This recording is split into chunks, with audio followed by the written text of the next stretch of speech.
மாமா ஸ்வீட் எடுத்துக்கோங்க. வாங்கின ஸ்வீட் இது எடுத்துக்கோங்க.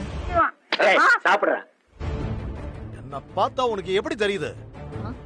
வேலு உங்க நிழல்ல இருந்து சாப்பிடுறாருன்னு சொன்னீங்க. அது வேற வாயி, இது நார வாயி. இன்னைக்கு அவர் சொந்த கால்ல நின்னு உழைச்சு சம்பாதிச்சிருக்காரு. நீங்க ஒரு அப்பாவா இது நினைச்சு சந்தோஷப்படணும்.